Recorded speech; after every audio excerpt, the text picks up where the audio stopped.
Mesdames, Messieurs, bonsoir et bienvenue au 20h bilingue sur Equinox Télévision. Nous sommes le samedi 9 novembre 2019. For me, I'm Sron Sandra TV. Bonsoir Nadine Ambo. Good evening, listeners, our viewers, and equally thanks for joining us on the 8 p.m. bilingual newscast on Equinox Television. We're live from Equinox Central News Desk in Douala, Cameroon. Post major national dialogue in the Republic of Cameroon, Muyuka subdivision in the southwest region of Cameroon is presenting pathetic stories. Home to over 118,000 persons, Muyuka subdivision is begging for life. In this edition of the news, we take you down to Muyuka subdivision in the southwest region. And in sport, the under-23 men's national football in Cameroon failed to defend a one-goal lead against Ghana to pick up all 3 points available in their opening match of the ongoing CAF Under-23 tournament in Egypt. Those are the top stories. À la une de ce journal, tristesse et consternation à Bafoussam en ce jour de deuil national. La cérémonie d'hommage aux victimes de l'éboulement meurtrier de Ngouaché, empreinte d'émotion, a drainé du beau monde à la place des fêtes du chef-lieu de la région de l'Ouest Cameroun. Le désert à douleur des familles éprouvées donc provoqué une onde de choc ce samedi à Bafoussam. Ambiance de deuil à suivre au cœur de ce journal. Voilà pour le sommaire.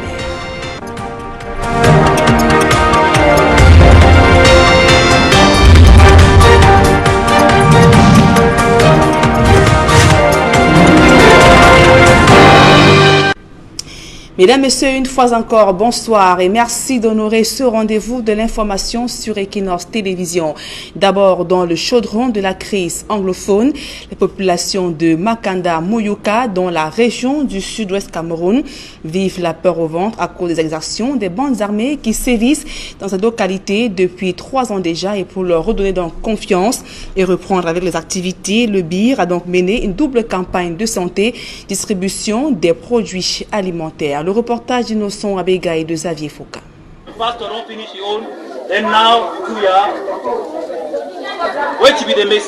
Opération de charme du bataillon d'intervention rapide auprès des populations de la localité de Makanda, arrondissement de Muyuka dans le sud-ouest. Les forces de défense et de sécurité camerounaises mènent une double campagne. D'une part, une campagne de consultation, de prescription et de distribution des médicaments. D'autre part, une campagne de distribution des denrées alimentaires de toutes sortes. L'activité que nous venons de mener entre dans le cadre de nos missions régaliennes, c'est-à-dire les actions civilo-militaires, qui consistent à rapprocher la population des forces de défense. Nous pensons qu'en leur apportant ce soutien, elles comprennent très clairement que toute l'armée, que les militaires qui sont déployés au profit de la population, pour le soutien de la population. Une campagne qui visiblement porte du fruit dans une localité où les populations sont tétanisées par 3 années de crise. La dernière fois qu'ils nous ont demandé de venir, les gens n'y sont pas allés parce qu'ils avaient peur d'être tués. Mais cette fois-ci, je suis surprise que les gens sont en rang pour la consultation. Pour davantage rassurer la population, les éléments du BIR font la ronde dans les marchés, les gares routières et autres artères de la ville. Reste que les écoles, restées fermées et abandonnées elles-mêmes depuis le déclenchement de la crise, puissent rouvrir les portes. Aucune école n'est opérationnelle ici. Si quelqu'un vous le dit, il se manque à lui-même. Mon cri est que l'école reprenne. Pour aller en droite ligne avec cette banderole, certains habitants appellent les autres à revenir et participer à la construction du pays. Que les gens reviennent nous rejoindre. Que ceux qui sont dans la brousse sortent et que nous soyons ensemble et que le pays redevienne bien. Progressivement, les activités se remettent en place, les populations étant quelque peu rassurées. Et dans la région de l'extrême nord Cameroun, les forces de défense et de sécurité reprennent du souffle.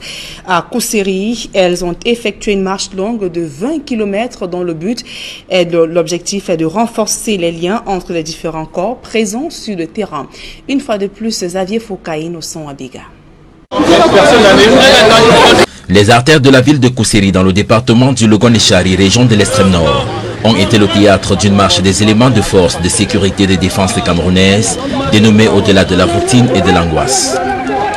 Un exercice de 20 km qui leur permet de sortir du stress quotidien dû à la situation sécuritaire précaire dans cette partie du pays. Il faut des instants comme ceci pour essayer de déstresser, pour essayer d'enlever l'ensemble des angoisses qui pourraient être les nôtres et pour que nous nous remettions en condition dans les capacités optimales, n'est-ce pas, de travail et d'exercice, n'est-ce pas, de mission à venir. Pour le faire, l'ensemble des hommes en tenue y ont pris part.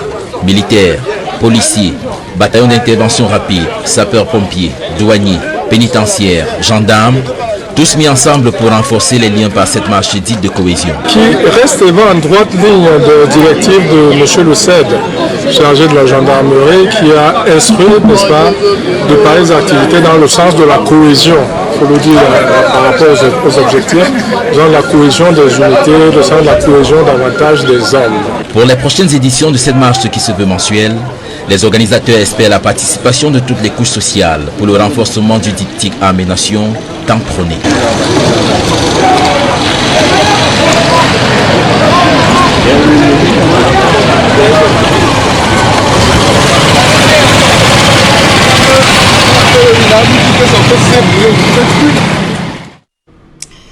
Ambiance lourde et chargée d'émotions ce samedi à la place des fêtes de Bafoussam dans la région de l'Ouest.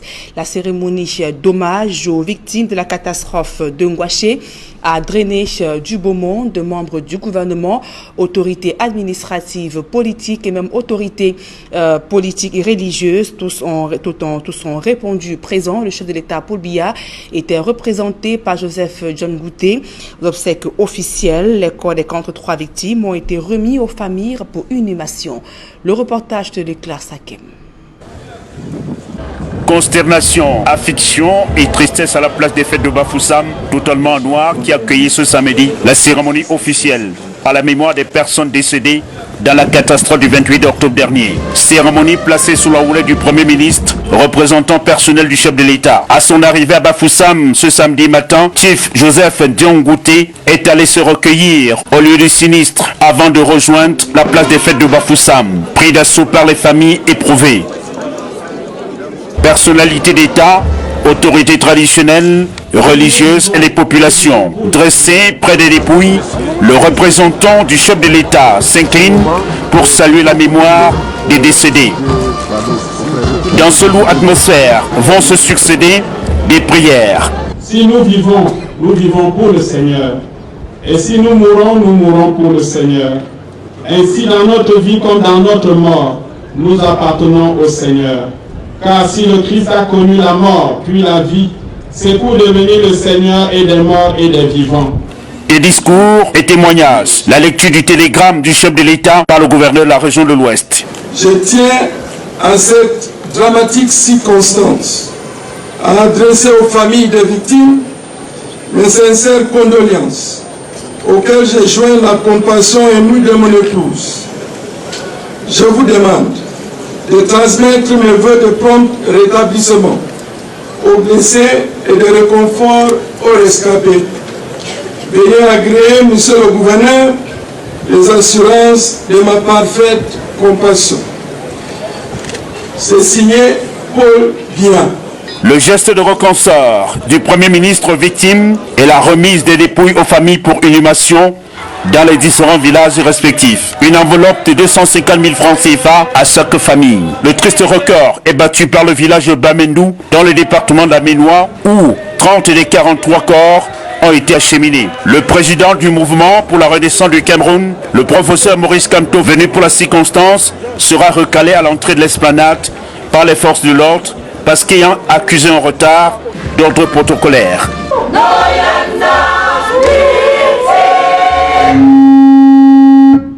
Au moment où se déroulent ces obsèques officielles des victimes de la catastrophe de Ngouaché, Madeleine Tchenté a effectué une descente sur le lieu du sinistre hier. Elle a donc exprimé sa compassion à l'endroit des familles éplorées et saisi l'occasion pour appeler les familles, les Camerounais notamment, à plus de responsabilités dans le choix des sites de construction pour l'intérêt de tous. Le ministre de la Recherche scientifique annonce également une descente des équipes d'experts en vue d'apporter des réponses scientifiques aux multiples questions depuis la survenue de ce drame. Dans la foulée, elle annonce une cartographie des zones à risque dans la région de l'Ouest Cameroun. Évoquons à présent cette conférence du président du Parlement panafricain après avoir été éclaboussé dans des malversations dans la gestion de l'institution. Roger Kododan déclare qu'un audit international vient de le blanchir, lequel a d'ailleurs conduit au limogeage du secrétaire général du Parlement. Le compte rendu de Guizou. Une conférence de presse en guise de clarification, c'est l'exercice auquel vient de se livrer le président du Parlement panafricain à Yaoundé. Jusqu'à présent, aucun document n'a été présenté au sommet des chefs d'État pour dire voilà ce que le président du Parlement panafricain a fait. On dit il a volé. Or, leur analyse était simple. Après avoir été informé que je n'avais pas le soutien de mon pays, ni le soutien moral, ni le soutien financier, ils ont mis de l'argent pour me battre aux élections. Pour Roger Nkododan, ces accusations de prévarication étaient consécutives à sa réélection à la tête du Parlement panafricain. Et quand je les ai battus avec un score qui frisait la honte, ils ont dit s'il nous a battus, ça veut dire qu'il a pris l'argent des caisses du Parlement. Ce qui était un raisonnement simple et banal. Et ils ont fait le lobbyisme auprès de toutes les délégations. Devant ces mises en cause, précise-t-il, les ministres des Affaires étrangères de l'Union africaine avaient pris l'initiative de sanctions contre lui. Les ministres des Affaires étrangères proposent donc une décision en disant qu'il y a les détournements au Parlement panafricain. Il faut envoyer une enquête, mais avant d'envoyer l'enquête, il faut suspendre la gestion du président du Parlement panafricain, ce qui n'avait pas de ça. Pourtant, explique encore le président du Parlement panafricain, un audit international l'a blanchi et plutôt montré à la face du monde les forfaits du secrétaire général du Parlement panafricain, finalement limogé. Le juge, lorsqu'il conclut son propos, demandait que le secrétaire général, dont le nom suit, soit révoqué de ses fonctions en tant que fonctionnaire du pape avec toutes les conséquences de droit. Qu'il soit condamné à rembourser au pape toutes les pertes subies et les fonds mal acquis.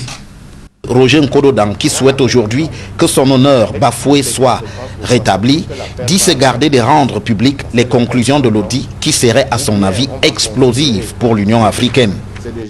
Pour éviter de tels scénarios à l'avenir, il agrée l'idée d'un changement des statuts du Parlement panafricain. Enfin, sur sa relation avec Kavaye Yege Djibril, l'actuel président de l'Assemblée nationale, présenté comme en perte de vitesse dans les réseaux sociaux, il soutient que celle-ci reste au beau fixe.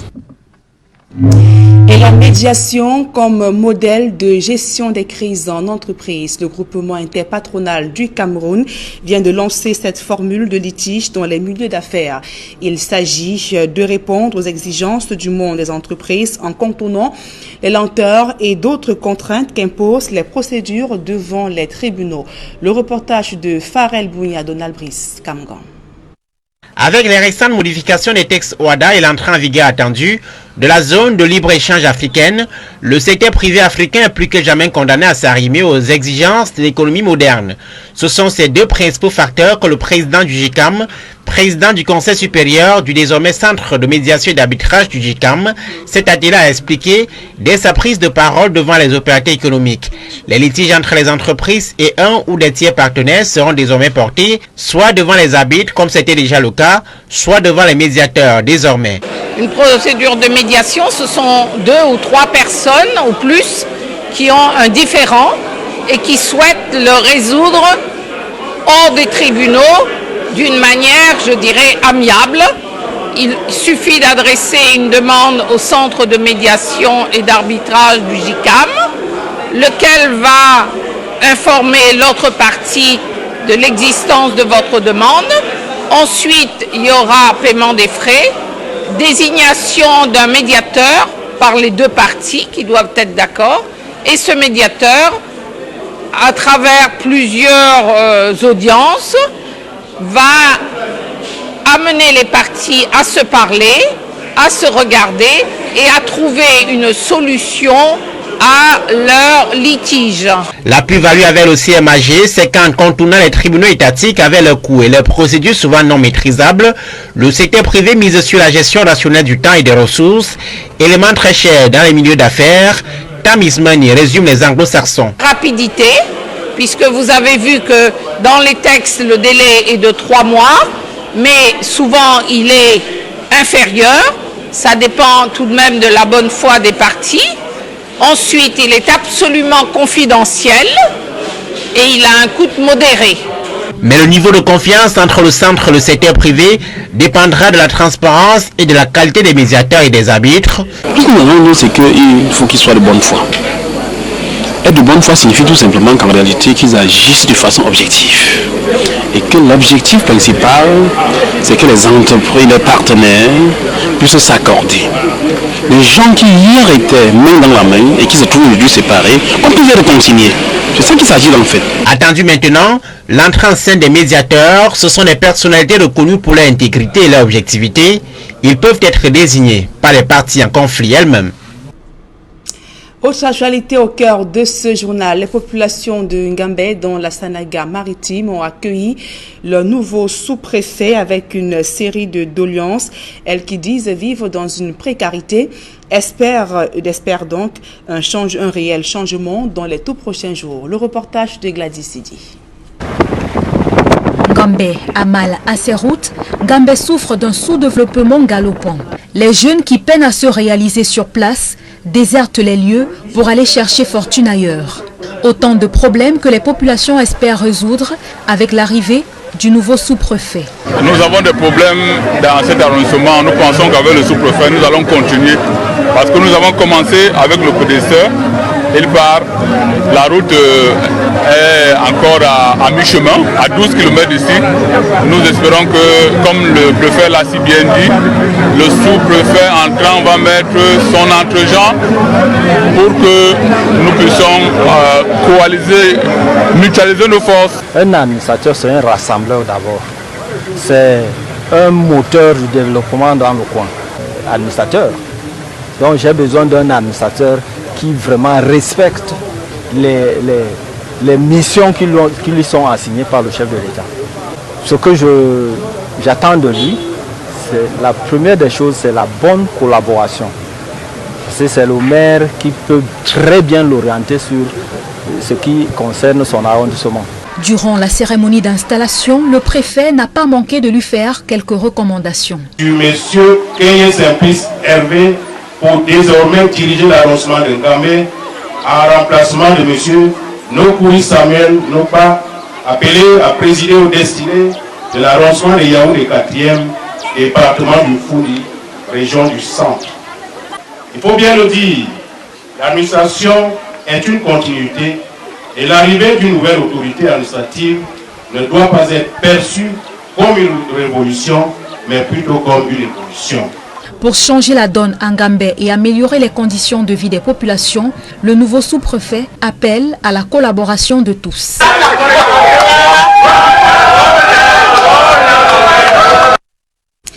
Et pour sortir de cette première partie du journal, Maître Bernard Mouna repose désormais pour l'éternité à Niembo, son village natal, dans la région du nord-ouest Cameroun.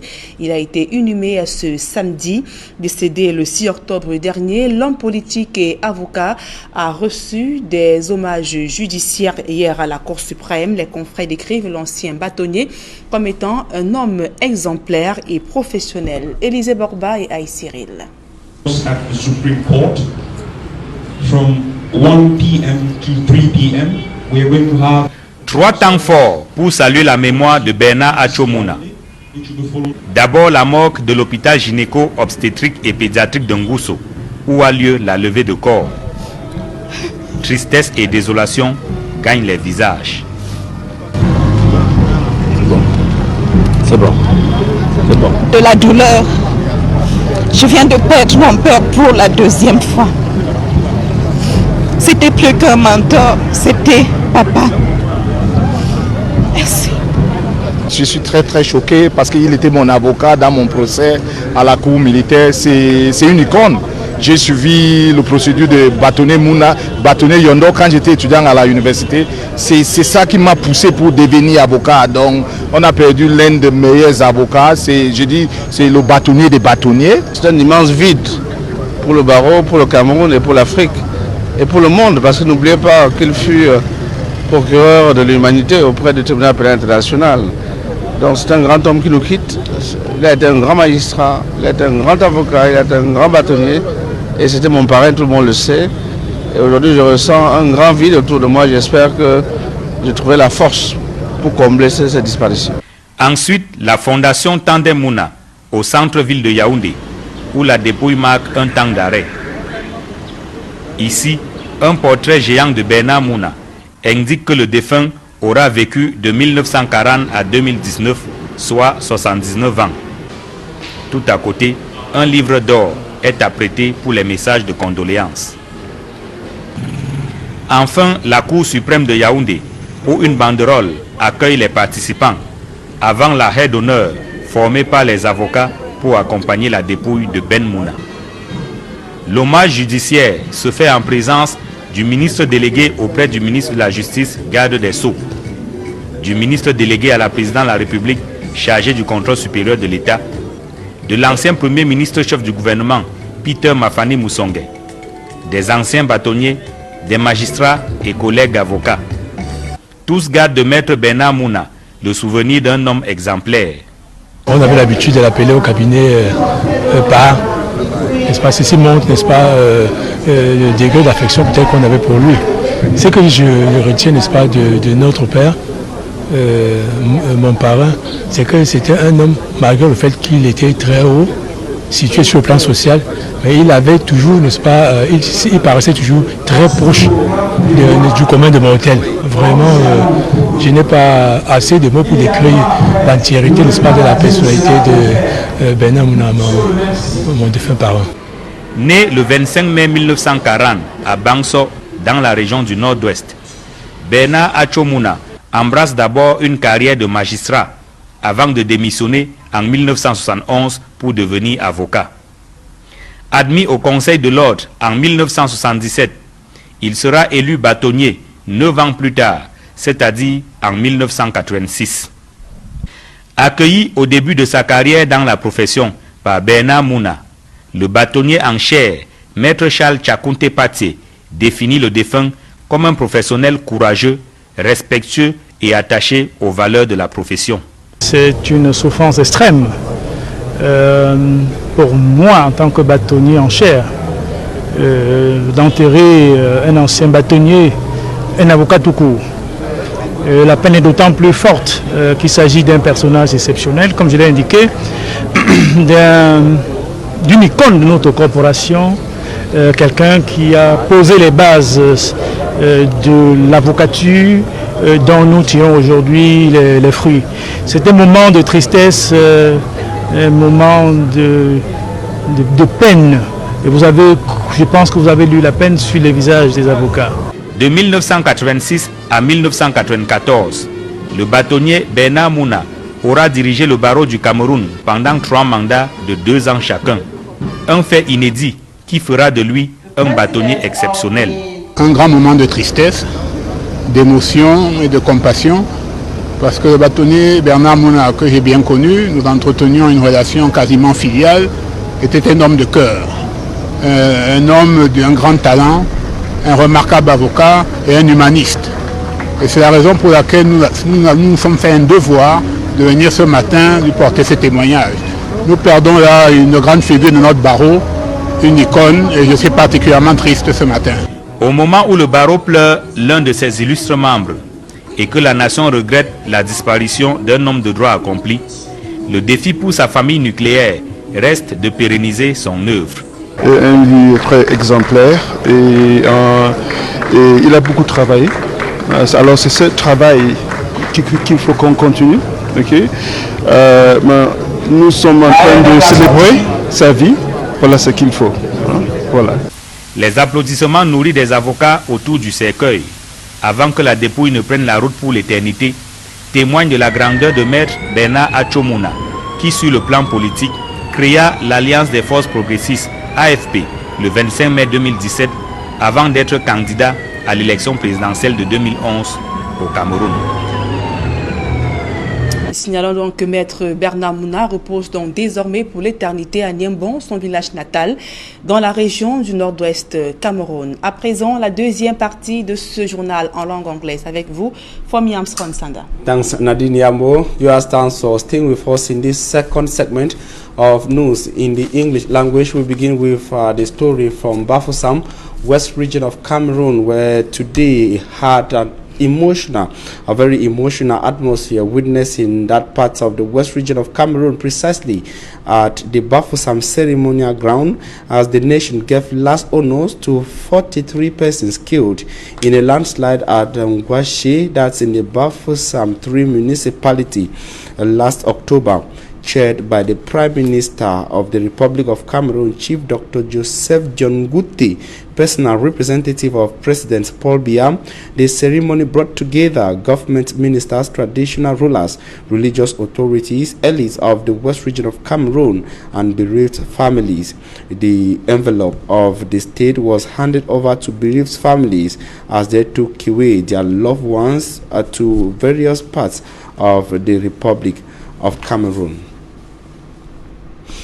We now take you to one of our lead stories. With an estimated population of over 118,470 inhabitants, Muyuka subdivision, considered as the largest in the Fako division of the southwest region of Cameroon, is in a very pathetic state and equally qualified by inhabitants who are there now as a shadow of itself, even as Muyuka subdivision has been paralyzed by the worsening crisis in the northwest and southwest regions of Cameroon. The formerly vibrant Muyuka subdivision that has equally felt the hard part of the worsening Anglophone crisis is reportedly still on the floor even after the major national dialogue in Yaoundé. In the following report, Simanji Kangebe tells us that schools are still closed in Muyuka subdivision even as business struggle to rise. Muyuka subdivision in the southwest region of Cameroon.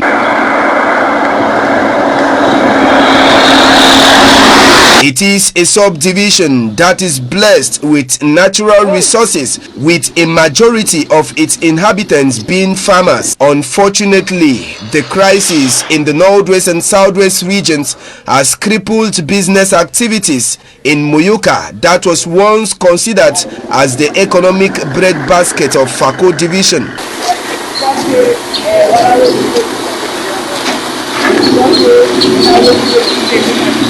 Even though the academic year is almost experiencing its first term break, several schools in this part of the southwest region remain closed as no classes have been ongoing.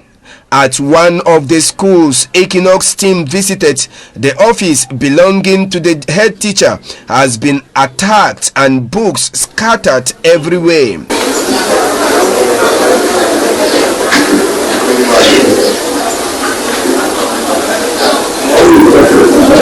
There were also empty benches and classes without pupils and students inside.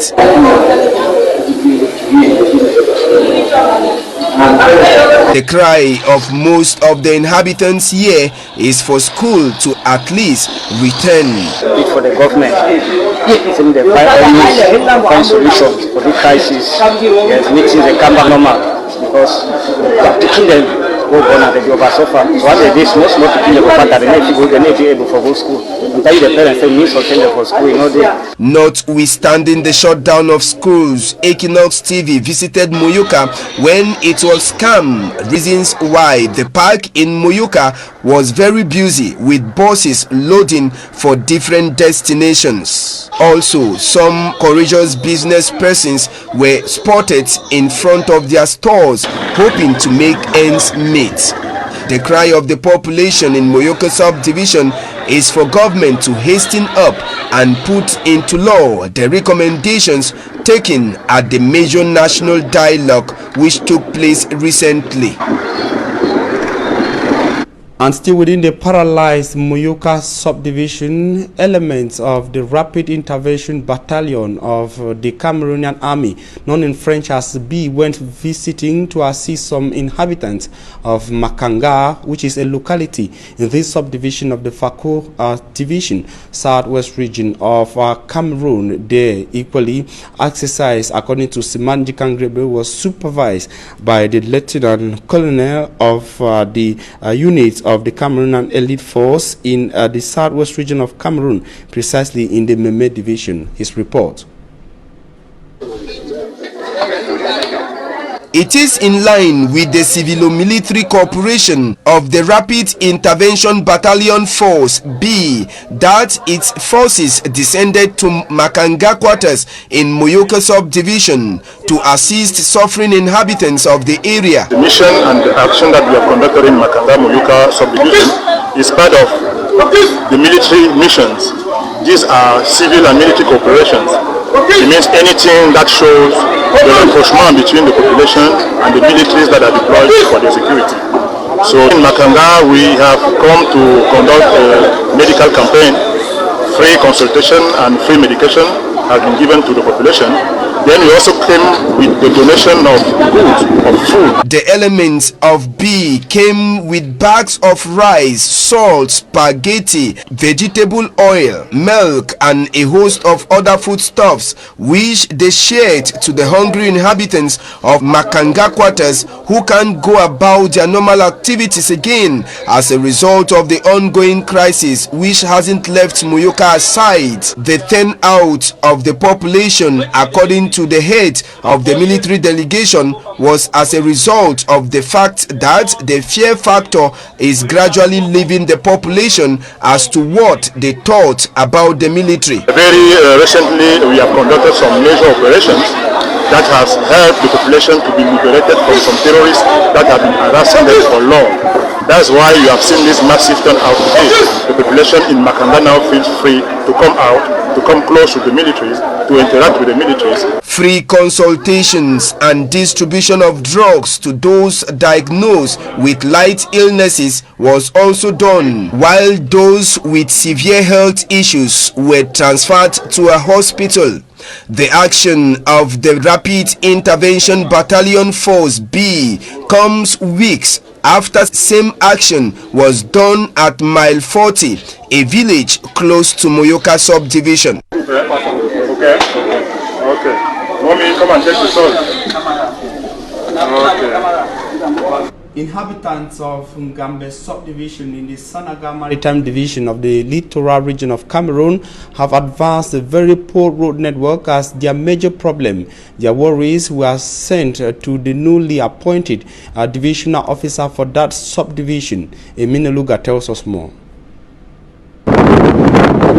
Situated in the Sanaga Maritime division of the littoral region, Ngambe remains a locality which covers 470 kilometers square with a population counting thousands, mostly of the Bassa community. For a livelihood, the locals rely on agriculture, fishing, tapping, hunting and other rural inclined activities which feeds local mouths and a huge portion of the produce sold out. But on what roads are this produce taken to local markets? As one of the greatest challenges the people face today are roads which along several inlets are narrow and inaccessible. This aligned with other local developmental projects awaits the newly installed divisional officer of Ngambe, Kenye Simplice Evi.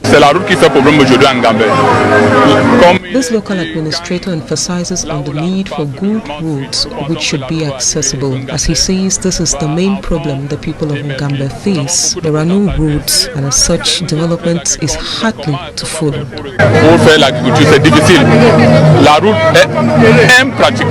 Officially taking over, Nupo Samuel Lopa assigned to other duties in Yaoundé, center region of the country. The population awaits a leader who will relieve them of their setbacks and push Ngambe at the forefront via developmental projects. Officially taking over, Nupo Samuel Lopa assigned to other duties in Yaoundé, center region of the country. The population awaits from the newly installed divisional officer a leader who will relieve them of their setbacks and push Ngambe at the forefront via developmental projects.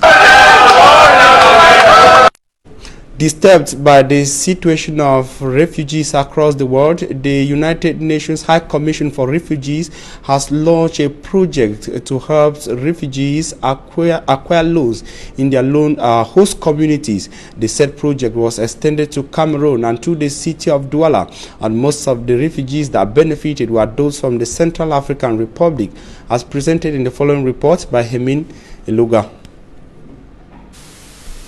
Penambo Angalo Koviko is a refugee from the Central African Republic who has been in Cameroon for a couple of years today. Just like other refugees, full integration has never been easy.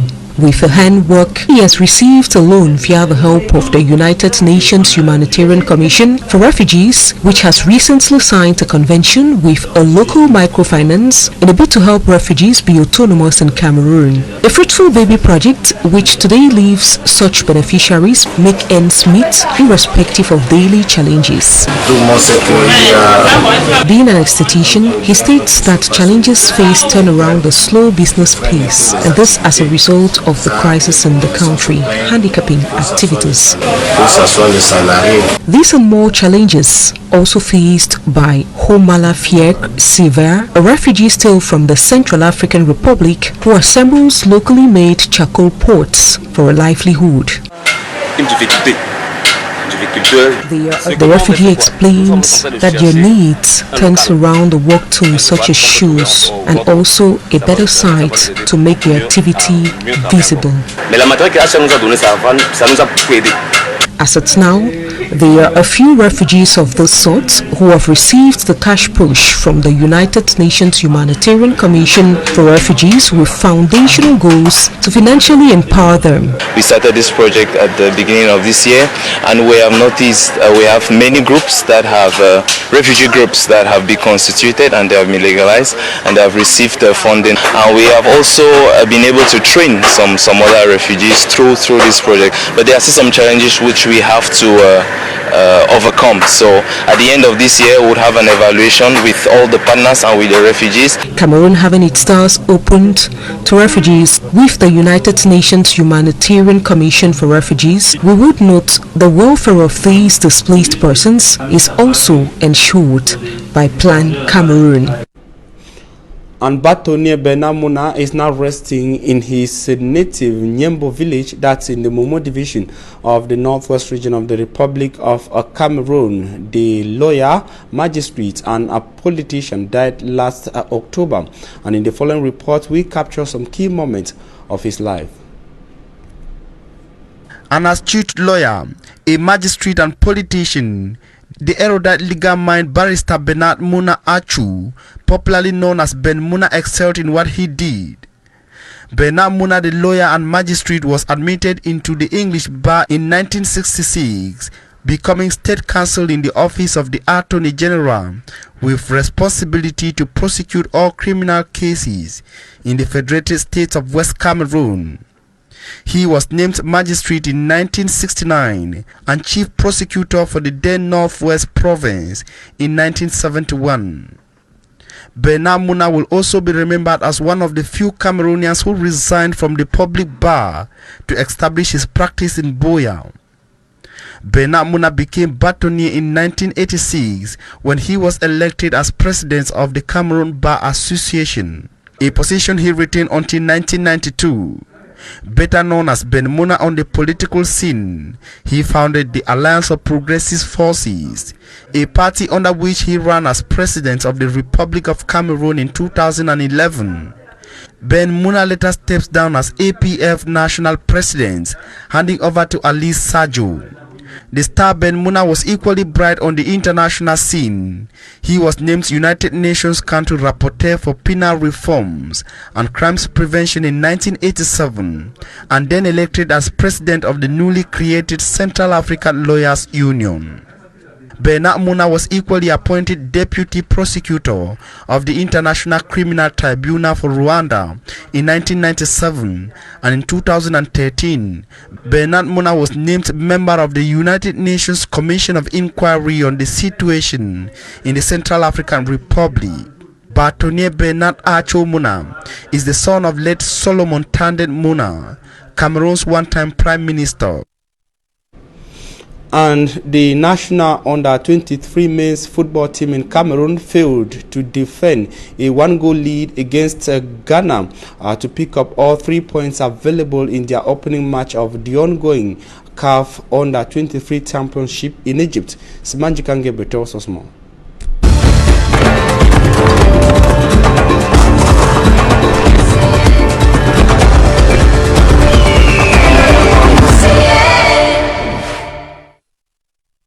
It was their first confrontation in the history of the African Under-23 Nations Cup, which is in its 3rd edition this year in Egypt. The Under-23 Indomitable Lions as well as Ghana's Black Meteors had glittering chances during the first segment of the game, but unfortunately all of them failed opening the scores as they went to the first half break with a barren stalemate.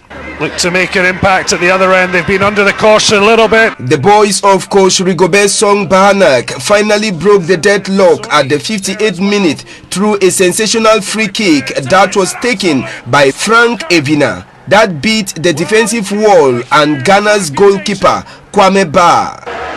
And he's done that, no harm at all, the Bavarian Hulk. Cameroon defended their one-goal advantage up to the 86th minute when Mohamed Habib equalized for the Black Meteors through a long ball that was deflected from the defense, and Habib made no mistake in slotting it past the Under-23 Lions goalkeeper Simon Loti Omosola Mejo. Cameroon will take on Mali's Under-23 team on Monday, November 11, 2019. Host nation Egypt top Groups A of Cameroon with 3 points thanks to their victory over Mali in the inaugural game of the tournament. A spirited fight back from Ghana to take off. And that's all for this edition of the 8 p.m. Bilingual Newscast on Equinox Television.